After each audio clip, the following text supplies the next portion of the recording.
out and move mountains. I'm gonna walk it out and move mountains.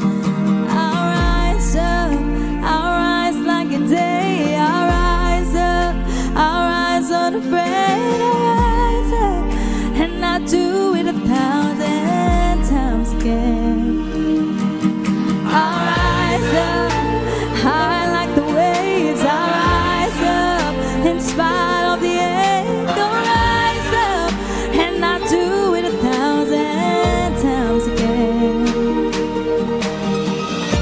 When the silence isn't quiet and it feels like it's getting hard to breathe, I know you feel like dying, but I promise we'll take the world to its feet and move mountains. Gonna walk it out and move mountains.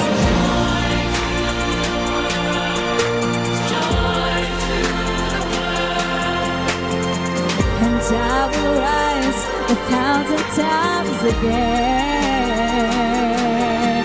for you, for you, for you,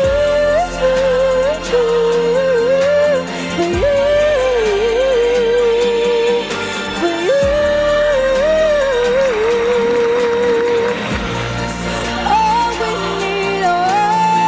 All we need is hope, and for that we have each other. And for that we have each other. I'll rise 1,000 times for you.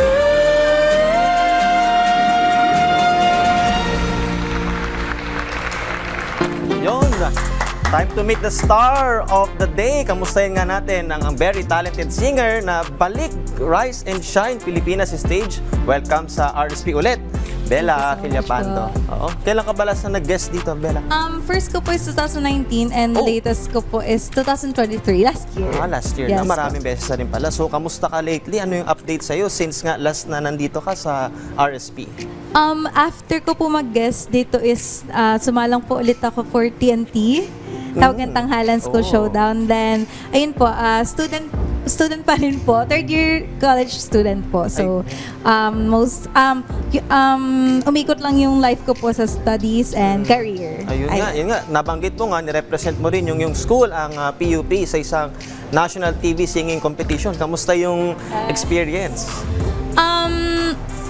Super hindi po kasi first time ang pagsali sa TNT, so second time na po siya. So yung kaba is nabawasan na.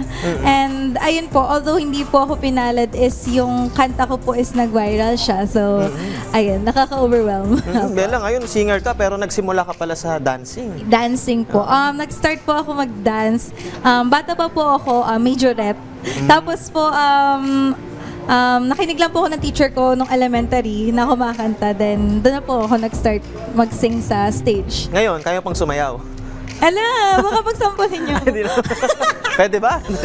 Pero ngayon kaya mo pa. May marunong Kaya ka pa pa naman po. Pero mas focus na lang sa singing. Po. May mga upcoming projects ka ba or performances na dapat abangan ng mga ka-RSP natin?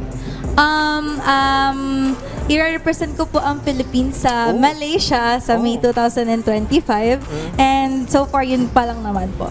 Kamusta ang preparations mo?